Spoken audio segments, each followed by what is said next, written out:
But I'm going to say a few words about what happened in the House, okay? So, we all know there's quite a bit of history being made on the other side of the Capitol as well.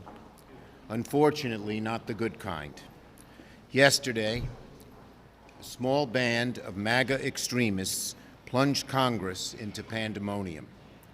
For the first time in history, a speaker has been removed from his position at the hands of radicals that he empowered from day one.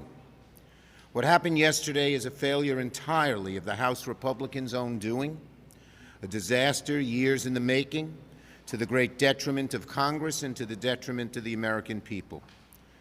Speakers Boehner, Ryan, and now McCarthy have all learned the same hard lesson.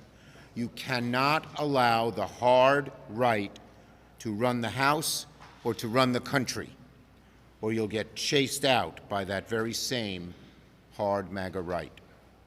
You cannot allow a small band of MAGA extremists, which represents just a tiny percentage of the views of the American people, to tell the overwhelming majority of Americans what to do.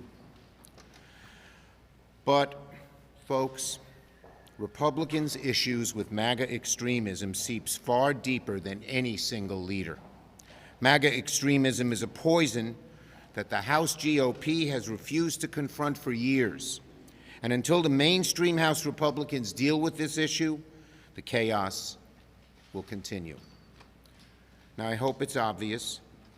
MAGA extremism is not good for the House Republican leadership, it's not good for Congress, and it's disastrous for the country. So let me say this to the next Speaker of the House, whomever that may be. Think carefully about what happened to your predecessors before trying to coddle the hard right. Each of your predecessors got burnt each time. I urge the next Speaker not to make the same mistake, not just for their own future, but for the country's. Whomever the House elects as Speaker will not be able to ignore the realities of divided government, no matter what the hard right demands. And to his credit, I will say this, Speaker McCarthy, both on shutting down the government and on default of the debt, at the end of the day realized he had to work in a bipartisan way to do what's right for America. Well, the need for bipartisanship will not change. We'll need bipartisanship to keep the government open. We'll need it to make life better for the American people, for the good of the country. I urge my Republican colleagues in the House to once and for all, accept the reality that bipartisanship is the only way out. I'll take your questions. Yes.